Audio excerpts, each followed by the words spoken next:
He is young, he is handsome, he is articulate. You're going to hear a lot more from him. I'm delighted to say that besides all of that, he's just a great human being. Our United States Ambassador to the United Nations, a great friend, Andrew Young. One man goes to Washington, the people all stay behind. The man who goes to Washington got to keep his people in mind. He's got to speak like a million people. Speak out loud, clear and strong. Andrew Young is gonna go to Congress, and Atlanta's gonna go along. If Young goes to Congress, everybody goes. Andrew Young can represent Atlanta best because he knows our problems. He can get things done, and he can do even more as Congressman of the 5th District. Andrew Young needs your support, your vote. Andrew Young is gonna go to Congress, carrying the people's word. When the watchdog is man is speaking. UN Representative Andrew Young took the oath of office at the White House. The former Georgia congressman drew louder applause than the president when he entered the East Room, filled with most of the nation's black leadership, many of whom had been colleagues when Young was an aide to Martin Luther King, Jr. Andy has heard me say this many times, and I've never said it about anyone else. Of all the people I've ever known in public service, Andy Young is the best. So help me God. Andrew Young is perhaps the most influential ambassador to the United Nations America has ever had. There's a theory in Washington about Andrew Young's power, that he's redeeming the conscience of a president with a guilty past. That Carter has licensed Young to do for Africa what he himself failed to do when the race problem was on his own doorstep. True or not, Young has used his position at the UN to turn traditional diplomacy on its head. I like Andrew Young very much, personally. He's a very charming, well-intentioned, nice man. But his background is of being a Baptist minister and a congressman. And characteristic of Baptist ministers and congressmen is that they speak very freely. They're responsible really to no one but themselves. And therefore, it's not a very good background for someone who is to speak for a government. If part of Young's job is to gain political respect, he's playing a dangerous game. He makes these statements. He's done it before, and we ought to get used to it. He's somebody, as I said earlier today, he shoots from the hip a bit. The press now examine all his remarks for political sensation. Do you feel you've become an embarrassment to the administration? I think the Republicans really have had so little to criticize in this administration. If I didn't do what I'm doing, they'd have to invent me. And in a way, I think that's what you guys are doing, trying to invent somebody, and that's not me. I'm really doing the best I can. I got no problems. I hope you don't have any. Thanks very much. If there was any problem, I think it was a press problem. Perhaps there was a determination on my part that I was going to be myself, and I was not going to fit into the nice little, proper diplomatic box that's normally cut out for persons in this job. His first church in Marion, Alabama, and these are his people.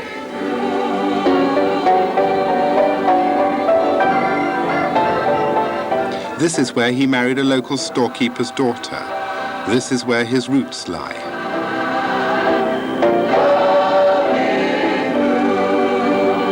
The Old South was a slow society that cut its memories deep into its sons. He can never forget how the South used to be, and what it was like, for instance, for a young black taking his girlfriend to the cinema. Well, you couldn't go to the cinema unless you climbed into a segregated balcony. In fact, on our first date, I had to drive with Jean 30 miles to Selma to get to a cinema that blacks could go to,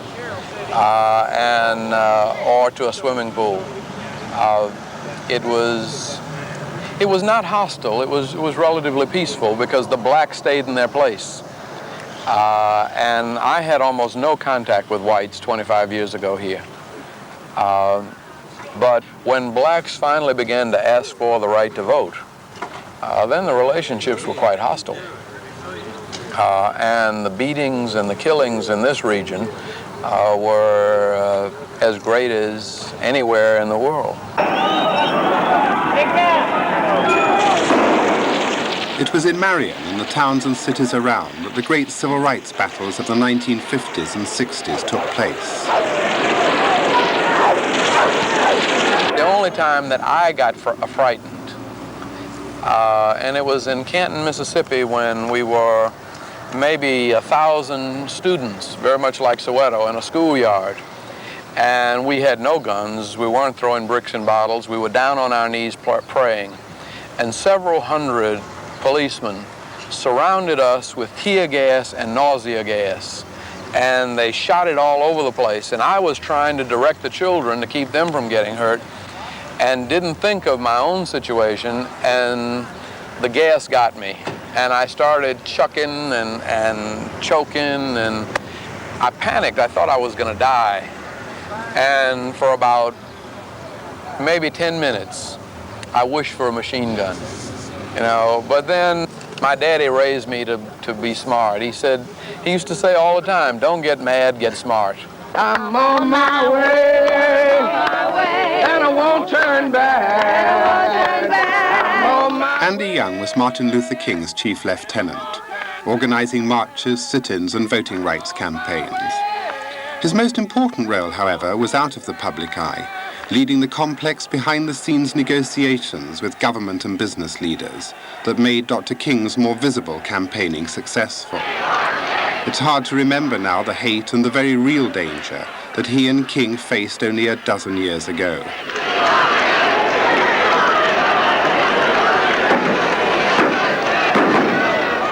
You must feel some sense of bitterness from those days. Well, you know, I was trained not to be bitter. I mean, my parents told me, from the time I was 2 and 3, that you couldn't blame people for feeling the way they did, that they had been taught that way, and that one of the things that it was my job to do was to help them understand that all people were children of God, and that while it was in the Bible, that was a part of the Bible that was not discussed, and that the way you overcome racism and segregation is by acting like you are a child of God, which means, it sounds corny, you know, blessing those that persecute you, doing good to those who hate you, turning the other cheek. Do you push it to the back of your mind, your relationship with Dr. King? No, I think about it all the time, and you couldn't hear him preach or argue with him in private, you know, for 10 years as I did, and not constantly refer to phrases of his. Whenever situations come up, I'm reminded of some of the things he said in similar situations. I just want to do God's will. And he's allowed me to go up to the mountain. And I've looked over, and I've seen the promised land. I may not get there with you, but I want you to know tonight that we as a people will get to the promised land.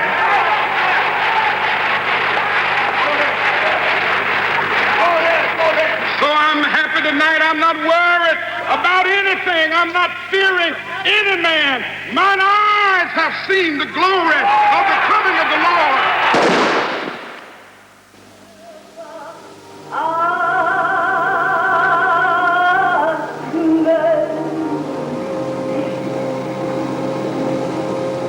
The thing that's, to me, singles Martin King out is the fact that he dared to trust and obey the living God. And that, to me, was the greatness of Martin King. From those things, everything else was to flow. He found himself being inspired and encouraged by the fact that God did empower human beings down through the ages to do things that they did not of themselves feel that they had the power or ability to do. And so he likened himself to a modern Moses, and he sought to lead his people out of a wilderness of segregation and into a promised land of creative freedom, where all men are judged, as he said, by the content of their character rather than the color of their skin. You have said, though, on occasion that we all have some racism in us. Oh, yeah. Including you. How would you say you've been affected? Well, with me, in part, the main thing was in terms of inferiority and self-hatred. That I was taught when I mean, it was kind of joking, but sitting in the back of the bus, being taught that one of the expressions I remember from childhood, if you're white, you're right. If you're yellow, you're mellow. If you're brown, stick around. If you're black, get back. See? Now, where I grew up in New Orleans, in an essentially Creole environment, I was amongst the more black of my friends. And they all had very straight hair. And I was, you know, even by my relatives said, oh, you're a nice-looking boy if your hair just wasn't so nappy. You know, and I can remember that from the time I was 3, 4, 5 years old. And I still find myself being, you know, having to struggle against a kind of self-consciousness and sense of inferiority. Why still a sense of inferiority when you're in the cabinet? Oh, inferiority is not rational at all. I think that one of the problems in South Africa, for instance, is a real sense of racial inferiority. And it's a feeling that blacks are so powerful and so dominant, maybe sexually, that if there was ever any mixing, that the white society would disappear. That's stupid, you know. But but the people in power with all of the guns feel that way, and your conservatives and your feeling of racism in Britain, the intense anxiety over the immigrant population is in some way that white Anglo-Saxon Protestant Britain might disappear. It won't, but you can't convince people of that. Racism's a very emotional thing. Like I've never been able to write as much as I want to write. And I think maybe part of the writer's block is not just my being busy, but my wondering whether my ideas and opinions are really worth somebody else reading. It requires a heck of a lot of ego strength to produce a column for the Herald Tribune and think that the whole world is interested in what you've got to say. You're a great egotist, so it's so easy. No, but for instance, I mean, I'm sure that my ideas about foreign policy are as good, if not better, than most anybody else's in the world. But I'm very reluctant to put those forward, and it's only if the president asks me, or if Cy Vance wants to know what I think, or if I sit down with Brzezinski and we begin to discuss it. But it's very hard for me to volunteer my opinions in advance. I'm sure that that's racial upbringing. You're not telling me in all seriousness, Andy, that come into touch with me as a writer that I've known for a long time, that you would actually feel a sense of, even momentarily, of racial inferiority? Yeah, I do. You're kidding? Yeah, no, it's true. The clientele of a smart country club in Miami, Florida, are not, one would think, Andy Young's natural supporters. Right, I have to do it myself. What's the matter with you people? But it was in Florida that Young got Jimmy Carter's election bandwagon rolling. Florida was the key Southern primary. For years, Young worked every inch of the state, rarely refusing a speaking invitation from the Democratic faithful. I wish we had better weather for you. I know. This is good weather when you come from New York. Anything's an improvement. I searched that council to pass. I want to get the UN to be reformed, and because Why don't you send that to us? I will. Send me a copy. Very good. Okay. I don't want to. Okay. Fine. See you. All right. I'm from your home state. Oh, my wife good. Sharon. Hello, how you doing? Nice to meet you. Nice to meet you. Fine. We're very proud of you, Ambassador. Oh, thank you very much.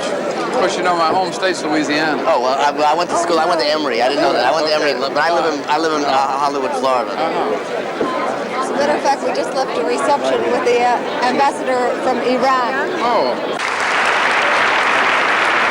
Even now, he will attend fundraising dinners like this one for his congressional allies. Thanks very much, Congressman Fasell. And I must say a word of thanks to you, for you were the great supporters of President Carter when nobody knew who Jimmy Carter was. And you may not be happy about that now. but I want to thank you for it anyway.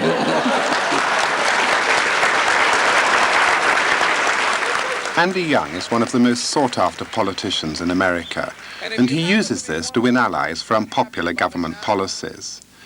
He seems to enjoy living dangerously, maybe in part because he's learned that in a cynical age, full frontal honesty wins a certain respect. His job with this mainly Jewish audience was to confront them, as he confronts groups everywhere, with their loyalties and their prejudices. Let me preserve my controversial reputation and talk about the Middle East.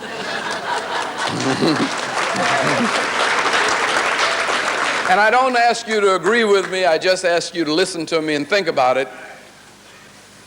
But diplomacy, in a sense, is a response to many, many different situations. And we had a very organized scenario leading the world back to a Geneva conference that could have produced a peace in the Middle East. In a sense, that process was dramatically disrupted by Anwar Sadat.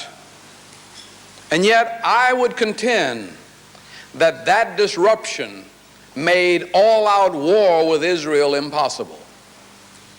And Anwar Sadat is a good man, but he's also a smart man. And he knows where his own interest lies, and to his credit, he has the courage to do what's right even when it's unpopular. I think that Anwar Sadat somehow has to be supported. A quick visit to his mother-in-law's house in Marion, Alabama. When he was offered the job of UN ambassador, his family were not altogether bowled over. President Carter had to do a bit of persuading. He expressed the feeling that he thought Andrew was really the only person who could really do a great job as the ambassador, and he wanted him because he thought that he was really the only person that could adequately do it. You know, I discussed all my reservations which were living in the big city, living in New York. The children were in school there in Atlanta. You know, they were very content and were enjoying, you know, being in school.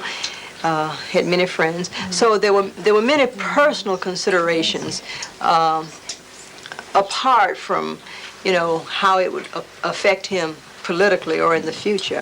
President Carter did say that he owed the election to you. Do you feel, because of this, you can draw on that debt? No, I really don't, because I never believed that. I really worked hard, and I was working for my country. I wasn't working for me, and I really wasn't even working for him. I just felt that he was the best person to do lots of things that needed to be done in America in 1976.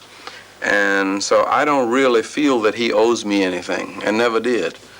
One of the reasons I didn't want to take this job was that I didn't want there to be any sense of you know, his trying to repay me the debt.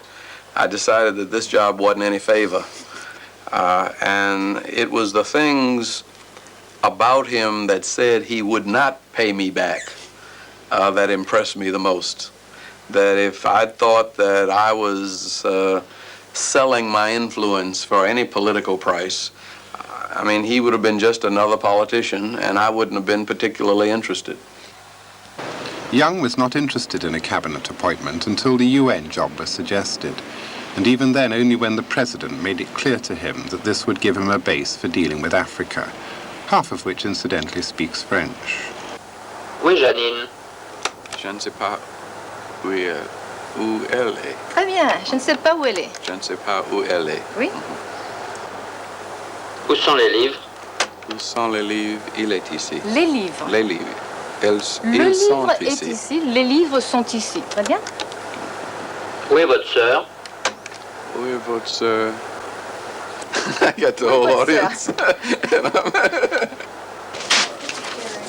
Meanwhile, his secretary lines up the day. Appointments with fellow ambassadors, conclaves at the Security Council, meetings in Washington. No, they're waitlisted on that, aren't they? Visitors from Africa, emissaries from factions in the Rhodesian struggle, and today an interview with the New York Times correspondent for a special one-year in-office feature. Neil, you can join us? I have no seat. I want to hear what he said. Yeah, sure. Conor Cruise O'Brien once said of him, "He radiates confidence and intelligence with just a touch of arrogance of which he is comfortably aware." Yeah, and I had to go to the bathroom to get to read the news clips. Next, lunch with the board of the Morgan Guarantee Bank, whose investment decisions could help make or break Young's African diplomacy. The Cubans are another phenomenon because, I mean, they've got a mixed record, and I've gotten in trouble because when they're doing good things, I think you ought to give them credit. I mean, I think a foreign policy has to be credible. And if Cubans are sending doctors in, or if they're teaching people how to farm, or if they're running the fishing industry, they're contributing to the development and prosperity of the country. You just don't trust them too far. You have to watch it. But still having that number of people in Angola and some now up in Ethiopia is a lot of people out of Cuba. And I'm sure it hurts Cuba's efforts at development. I mean, when they export 300 doctors to Ethiopia, that's taken away. That's taken a lot away from Cuba. Yeah. But they were needed in Ethiopia, and that's a good thing, until you send 20,000 soldiers to kill up people for the doctors to heal. You know, and then it becomes counterproductive. Very good breakfast and lunch. It's provocative remarks like these about the Cubans that make people think Andy Young is naive and fatally misreading the real purpose of Soviet-Cuban penetration in Africa. I said the Cubans were a stabilizing influence in Angola. They were then, and they still are. Now, when the Cubans went into the Horn in a big military way, I didn't hesitate to say that I thought that they were now bringing chaos. They were contributing to death and destruction rather than life and development. I think that we've got to be against aggressive acts all over the place, and not just aggressive acts by certain people.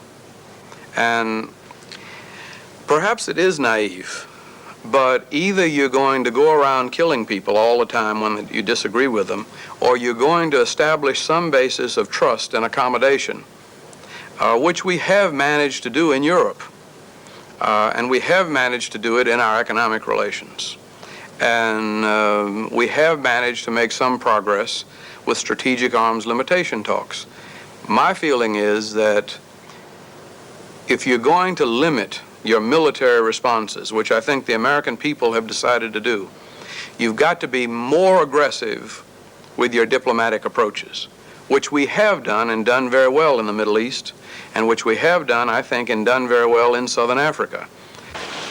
Many Western diplomats are still unconvinced. It's not only what Andy Young says they insist, it's the overblunt way he says it. But the Third World feels it has a champion within the capitalist bloc. When we went to the United Nations some months ago with the president, the kind of a reception he got, the U.S. president 2 years earlier would not have received. And I was told by any number of people that Andy Young had a great deal to do with that. And I sort of sense it myself. I think that he has had a really remarkable impact on the way the United States is seen and reacted to. The American commitment to Africa, which I think Andy epitomizes, is the massive change. I mean, after all, it wasn't only a few years ago, America was sanction busting and accepting chrome from Rhodesia. When I went round Africa in April explaining the Anglo-US initiative, I had to overcome tremendous African hostility. Didn't want the United States involved. Talked about Cuba and the CIA and everything like this. And it's amazing the way the United States is now trusted in Africa. President Carter has now authorized me to state that the United States is prepared to join with other members of this council in proposing a mandatory arms embargo under Chapter 7 of the Charter on South Africa, which would require all states to cut off all sales or transfer of arms, spare parts for previously delivered equipment. The watershed issue at the UN has been South Africa. Some accuse Andy Young of pushing the Western powers into confrontation with Pretoria. The path that South Africa has chosen has been a South African path, not a Jimmy Carter path. South Africa had nothing, I mean, Jimmy Carter or me, or Mondale, had absolutely nothing to do with the killing of Steve Biko. That was done by a sadist in the South African prison system. The South African government decided to uphold sadism and make it national policy and ban all of the people who criticized this sadistic act. And they created the crisis that brought on an arms embargo. It was not created by us at all. We cannot be associated with the kind of sadism and violence that they have allowed to become their national policy. The shooting down of school children who only want to study in English rather than Afrikaans. That's savagery. That's not white civilization. The problem with South Africa that we often overlook is that South Africa only guarantees and protects human rights of about 15% of its population. And even the Russians and Cubans do better than that. That South African blacks can't own property. The coloreds can't own businesses. The Asians can't build houses where they want. They are all restricted educationally, and they take what health services are left over after the whites are satisfied. South Africa for Andy Young is the civil rights movement in a new guise. This time, instead of a march or a sit-in, he helps pull the levers of American power. I think that as far as Andrew Young is concerned, he makes the major error of thinking of the problem in South Africa as a recapitulation of the problems of the American South. And it's not? It's not at all. They're fundamentally different in my judgment. Problems of the South were a situation in which the Negro population of the United States is only about 10%, as against an overwhelming 4 or 5 to 1 situation in South Africa, where what was talked about was never a full transfer of power, but simply an accommodation of the blacks within a political system which was not going to be fundamentally altered. Given the different political nature of South Africa, do you think economic sanctions will work? A few days ago, we were in our Orange Free State, the Black Belt of Alabama. This was the part where 10 years ago people were saying never. It was, in fact, economic sanctions that, when strictly and swiftly applied, brought about change. When the black community and forces of goodwill in this nation said that either we will all profit together, or we will all go down together, it was amazing how quick people began to realize that the system of capitalism accommodates change, and that in fact when you included blacks into the economy, it didn't take anything away from whites. It in fact brought about an economic boom in our Southland. We now talk about the southern part of the United States as the Sun Belt. It's the growth region of the nation. I think that Southern Africa, South Africa, Rhodesia, is a potential Sun Belt also, when they begin to deal with their problems together rather than blaming their problems on one another, or on the communists, or on the United States. David Owen, British Foreign Secretary, and Andy Young touched down in Malta. Another round in the long drawn-out negotiations to bring about majority black rule in Rhodesia. This time to meet the leaders of the Patriotic Front, Rhodesia's guerrilla movement. And Ambassador Young and I are delighted to be here, and we hope the talks are successful. That's good. Fine. Good. Okay, thank you very much. 3 days by the sea to try and stop what could become a war engulfing the whole of southern Africa and trigger off big power confrontation. The Americans deliberately stayed in the same hotel as the Patriotic Front, surrounded by their security guards but free to meet each other informally. The hotel foyer became a diplomatic transit route where guerrilla leaders could meet Western diplomats or hungry reporters could beard the prima donnas. Okay. Well, can we pass, gentlemen? Yes, we offensive missile. Right, safe? Yeah, very good. Come on. Young loves this openness. When he gets the chance, he runs his international political affairs as if it were a Democratic Party convention. With Andy Young's hotel on one side of the island and David Owen's British residence on the other, a hotel in the middle housed the negotiations. One of the tricky things about this is that it's at least a 5-part scenario. I mean, that it's got to make sense not only to the Patriotic Front, it's got to make sense to the British Parliament, the U.S. Congress, to the Rhodesian Defense Forces, probably to South Africa in some way. The traditional diplomacy is something I don't know. I don't know how you're supposed to do it officially. I don't want to know because I haven't seen official patterns of diplomacy really produce very much. I think he's very good at putting people at their ease. He'll move around the conference room beforehand, say hi, and that sort of thing. There's a sort of general relaxed atmosphere. And he makes me more relaxed, and he'll make me more jokey and things like that. And I think he spreads around him a sort of feeling of, it's southern, just general relax.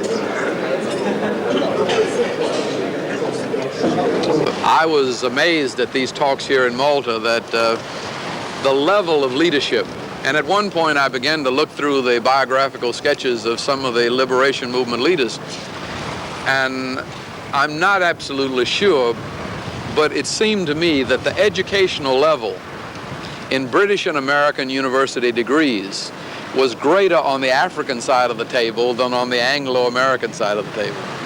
And so in a sense, it's helping whites to see that what's happening in a liberation struggle is not against the British Crown, it's a fulfillment of the ideals of British education and values. It was very interesting. When I first came here, I was accosted by one of the leaders who came on very militant and, accusing me of bringing Lord Carver in, this Mau Mau crusher, to crush them. And I said, oh my God, what have we got going on here? After a couple of days, I found them chatting together. And I found my initial fears of this, militant terrorist, as Miss Thatcher would call them, actually had a degree from Harvard Law School and had studied at Fletcher School of Diplomacy. And he and Lord Carver, when they really got face to face, had quite a bit in common intellectually. Mr. Nkomo, are you happy with today's event? Oh no, don't talk about happiness. We are discussing. To me, the most significant thing that's happened here is that we have established an atmosphere of cordiality and communication, where last night over a beer, people got a chance to say what they had to say, where today we had a very informal beginning, and then over lunch, Lord Carver and Tongariro get in the corner. Owen and Como. I was with Mugabe and John Graham. And nobody organized it, nobody planned it, but people just sat down like you would have wanted them to sit down. I need something to take back for ladies. For ladies, small dress or small... When winning the hearts and minds of people like the Patriotic Front, it presumably does no harm to seek their advice in buying your wife a dress. Hey, how you doing? All right. You are being pestered, I can see. Well, come on in and help me. I have my own problems outside. You'd like... Are you trying to buy something? I was just wondering whether there was something I could take back to my wife. Oh, yeah. Do you know about sizes and stuff? Yeah, I can figure the size. I just don't know what to get. Well, I'll say it because it's a joke. But President Nkomo sat on me, and President Mugabe kicked me. I wonder if it ever strikes you how Andrew Young, Martin Luther King, got so far without the gun, and whether you ever talked to him about his tactics in Zimbabwe. Yes, I have told him in the past that what they did in the United States by way of nonviolence, we've already tried in our own situation. We tried that in the 50s, but more especially in the early 60s. during the National Democratic Party. We had thousands and thousands of women arrested, and my own wife went to prison.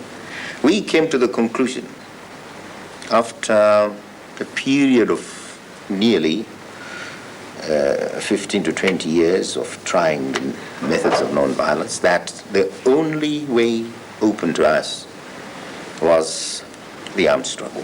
And we embarked on the armed struggle only in 1966.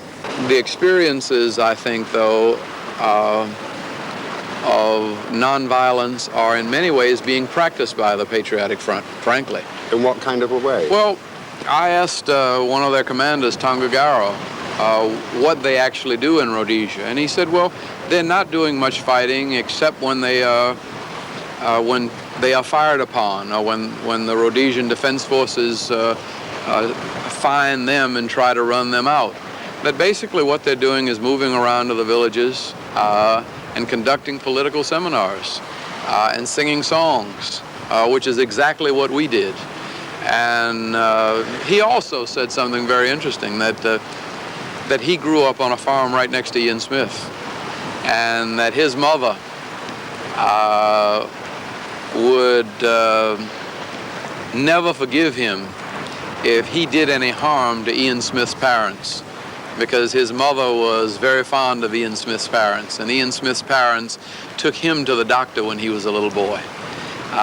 And you don't get, even in the midst of this struggle, a bitterness and hatred of whites. You get an understanding, you get a determination to struggle for their own independence, which is legitimate. I don't think, that's that far from where we were. The difference is that they were not given freedom of movement in their own society, and the only way they could get freedom of movement to go around and educate was to have guns to fight with. We were able to move around freely in our society, and even though we were jailed, we had a legal process that could get us out. And we were never, shot down in cold blood.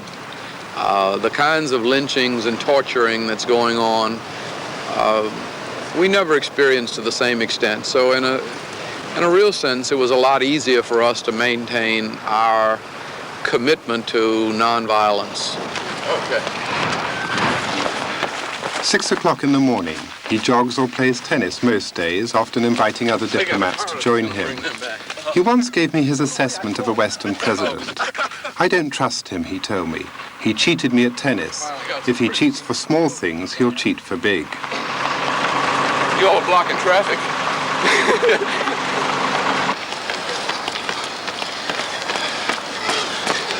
Andy Young likes to crack the pace. He once claimed to me that a politician can get things wrong 3 times and right once, and still be ahead of the traditional bureaucrats. 8:30. I'm planning the tactics of the day with Assistant Secretary of State Richard Moose. I would have liked to have gotten up and gone running with you all this morning, but I just couldn't make it. We could, at the end of the day before dinner, go out and talk to Lord Carver and Owen at the High Commissioner's house. I think that would be good. I like this place. I do too. Nice. There's really no distraction from the conference. The conference is the swingingest thing on the island.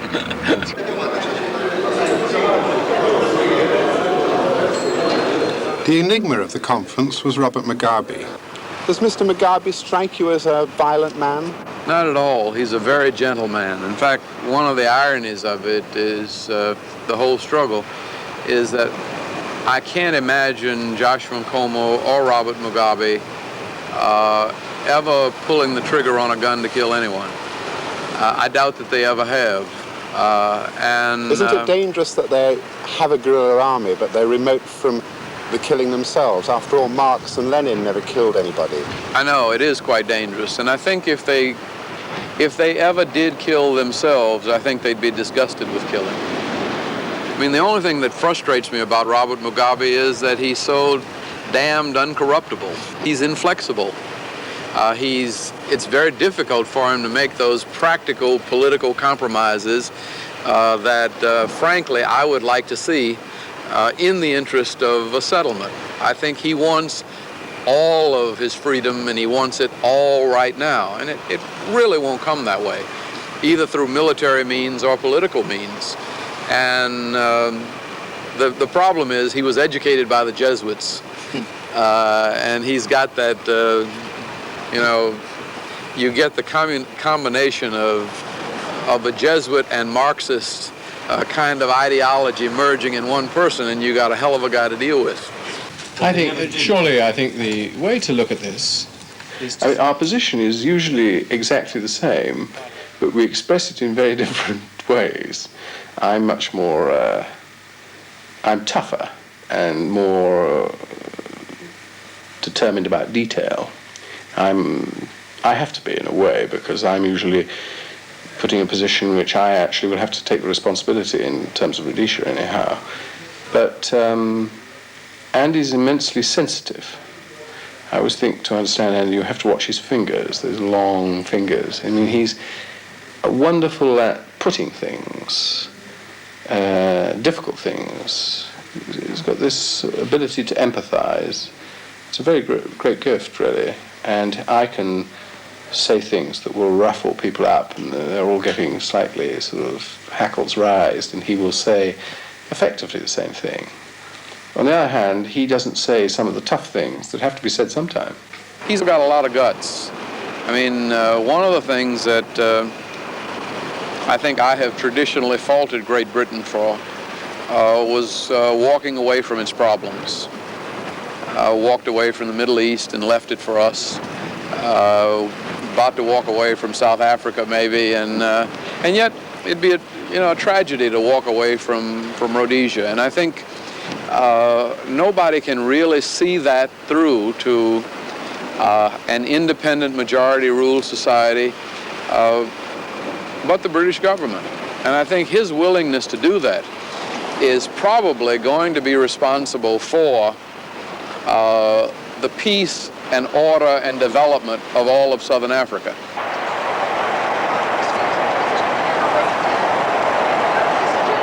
If in Rhodesia we can have a peaceful transition to majority rule, maintain the economic structure and the development potential of that nation, and if 250,000 whites in Rhodesia can survive with 7 million blacks, I think we will have perhaps helped South Africa to realize that their numerical minority status is more than compensated for by the economic and technical advantage that they now possess. Yes, but the South African governments say, look at the example of the other independent black African states, the false imprisonment, the lack of freedom of the press. It's very difficult to give them an answer to that. It's not very difficult at all. Given the history of Africa and what people had to start out with, Tanzania starting out with fewer than 10 college graduates, Tanzanian society has made much more progress than South Africa in terms of human rights and freedom. I mean, there's no persecution of Indians or whites. In fact, the only place in Africa where you've had that kind of persecution of whites, and not whites, but of Indians, Asians, has been in Uganda. And that was essentially a Western-inspired coup that put Idi Amin in. One day, Young's provocations may catch up with him. For the time being, however, President Carter lets him roam around on a long lead. Young uses that freedom partly to get diplomacy out of its deep Cold War ruts, and partly to right the imbalance of the Nixon-Kissinger years, when he felt Africa and the Third World were largely ignored. You see, I think it's very difficult to anticipate foreign policy events and assume that there is a consistent line that we will follow regardless of the events. Whether it be in the Middle East or in Africa, foreign policy is human beings.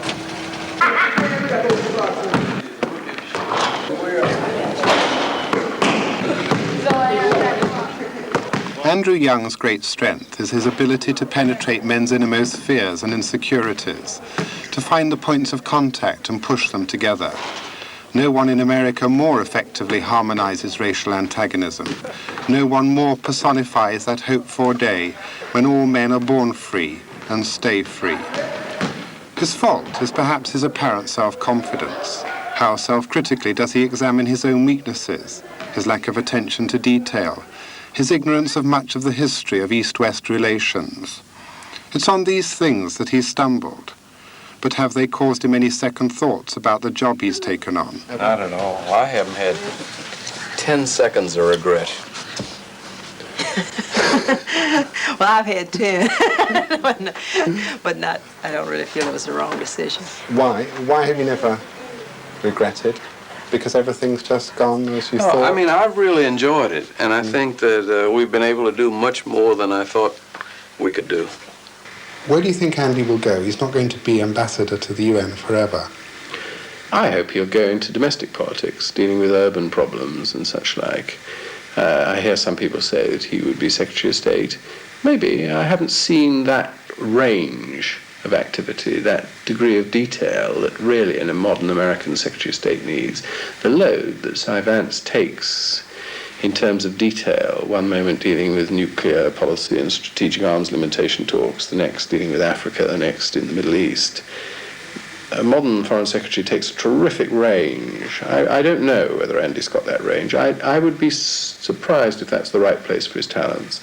I personally had the very strange feeling that when Andy Young and I were both announced, I'm sometimes tempted to say anointed, by the president-elect in planes in December of 1976, and we were both introduced at the same time. I had the feeling at the time that I might be introduced here with a person who will be the first black Secretary of State of the United States. There's nothing, in my opinion, which prevents him gaining more experience and rising right up to the top. What is the top? Except perhaps color. Color. I don't think the United States people would vote for him as president. If they do, then we must accept that the United States has undergone a real revolution. I never thought I could be a congressman. I never anticipated being an ambassador.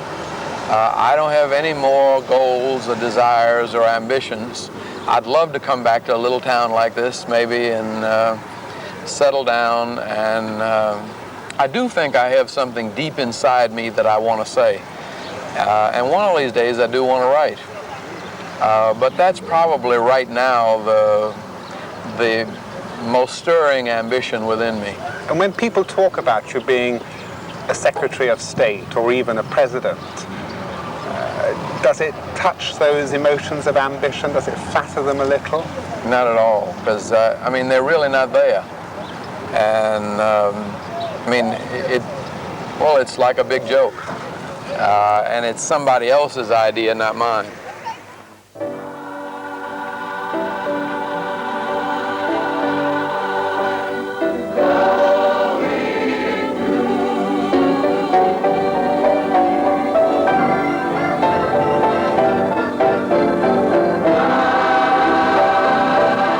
I'm basically a preacher, and I'm concerned about feeding the hungry. And, well, I guess it's the book of Luke that talks about good news to the poor, sight to the blind, liberty for the oppressed, release to the captives. And to me, that's what we're trying to do through the United Nations. And we're approaching some success.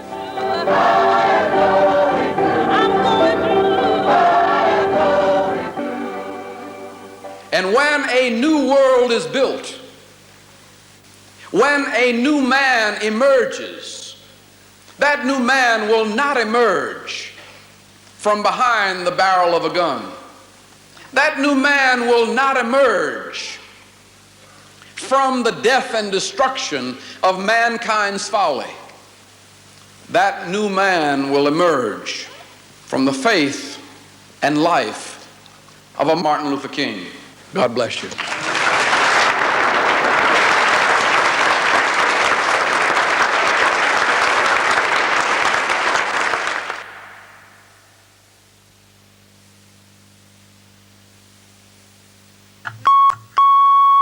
Andrew 2 final.